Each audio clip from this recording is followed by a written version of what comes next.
Okey, tadi kita dah selesai untuk soalan nombor 21 yang mana soalan nombor 21 adalah bentuk bongkah piramid.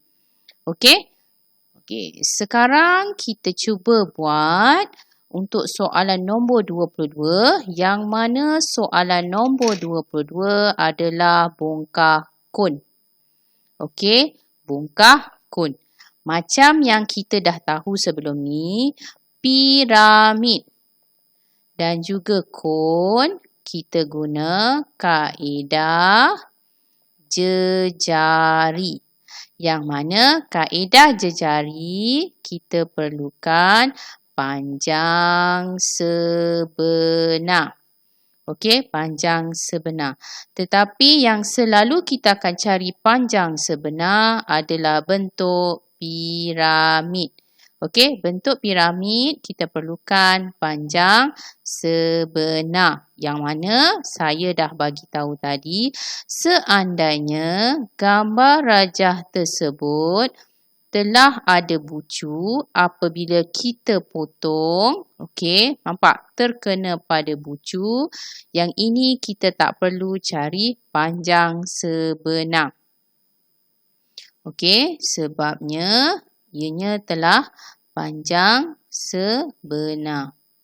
Okey. Nampak? Dia dah dapat panjang sebenar. Tetapi kalau kita potong rajah tersebut daripada pandangan atas.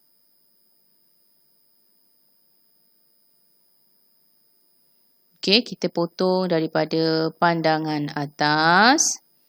Kita potong, tengok tak ada bucu. Jadi yang inilah kita perlukan panjang sebenar. Macam mana kita nak cari panjang sebenar? Kamu letak je jangka lukis kamu pada rajah tersebut.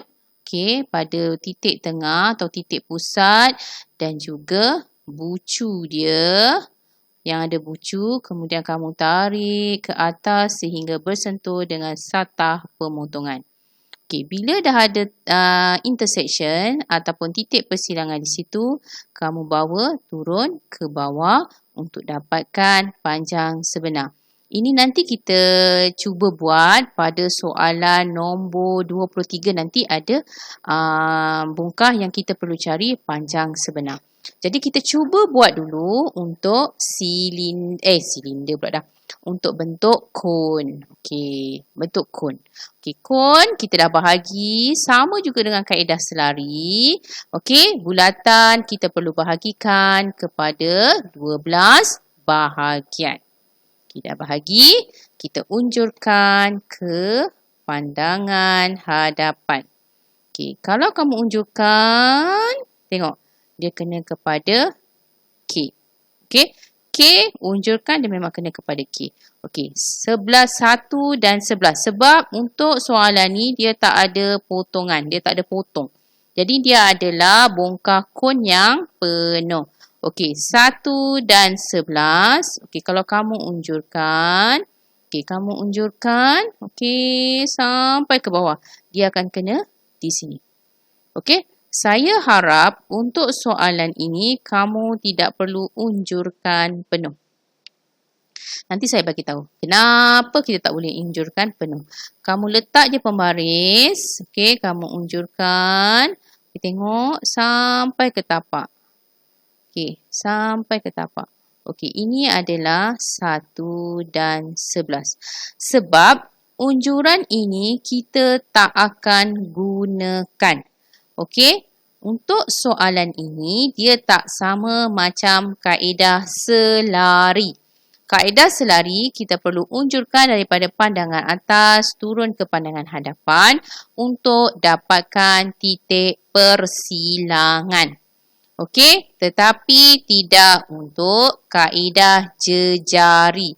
Sebab apa? Sebab kaedah jejari, gambar rajah pandangan hadapan, dia akan berbentuk segitiga.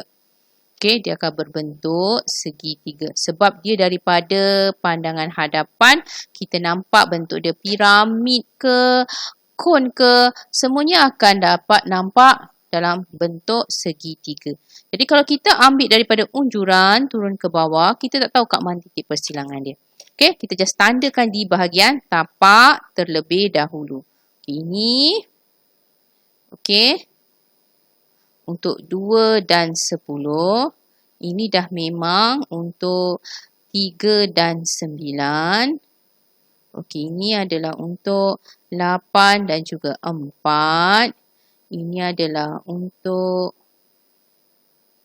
7 dan 5. Ini adalah untuk 6. Okey. Yang kita tandakan di bahagian tapak, kita perlu gariskan hingga ke puncak. Okey, kita perlu gariskan hingga ke puncak. Okey, ini 1 dan 11. 2 dan 10. Okey. Ini adalah 3 dan 9. Memang dia dah ada garisan penengah. Okey, 8 dan 4. 7 dan 5. Okey. Garisan-garisan inilah yang kita perlu cari daripada intersection di atas. Tetapi untuk soalan 22, okey, soalan ni tidak memerlukan sebarang titik persilangan kerana dianya adalah kon penuh, tidak dipotong. Okey, ini dah panjang sebenar. Okey, kemudian kita buat lukisan pengorakan. Okey, mari kita cari KK dia dulu. Okey, untuk yang pertama. Okey, jarakkan sikit. Katakan nak jarak sikit. Okey, katakan saya ambil jarak kat sini.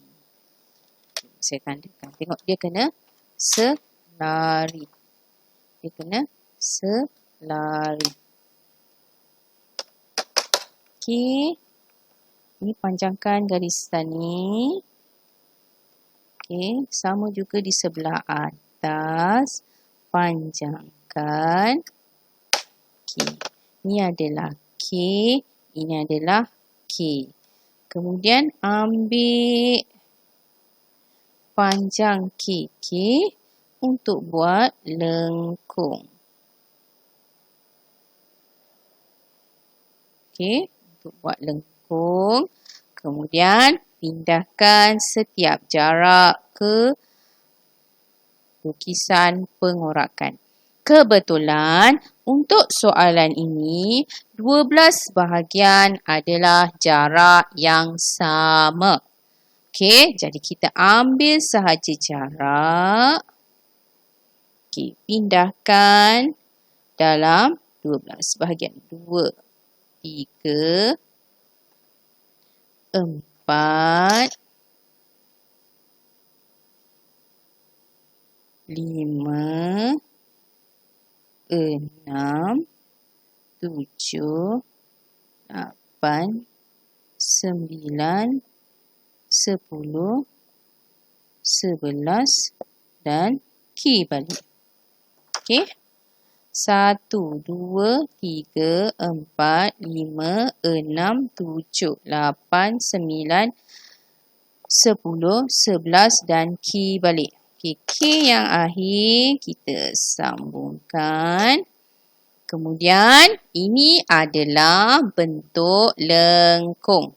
Okey, ini adalah bentuk melengkung. Jadi, ianya adalah dalam bentuk melengkung. Kalau kita tengok ni macam bentuk garisan. Okey, sebenarnya apabila kita tengok daripada pandangan hadapan, kita memang akan nampak kon tu dalam bentuk garisan lurus. Tapi sebenarnya dianya adalah melengkung. Jadi bila melengkung, okey, kita perlu gunakan garisan elemen. Garisan elemen adalah garisan binaan. Tak perlu hitamkan garisan tersebut.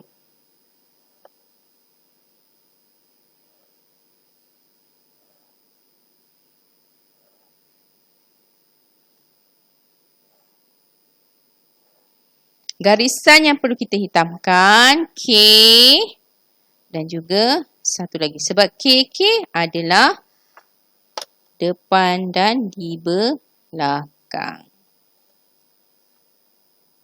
Okay, garisan ni kita perlu hitamkan. Untuk yang melengkung, kita perlukan menggunakan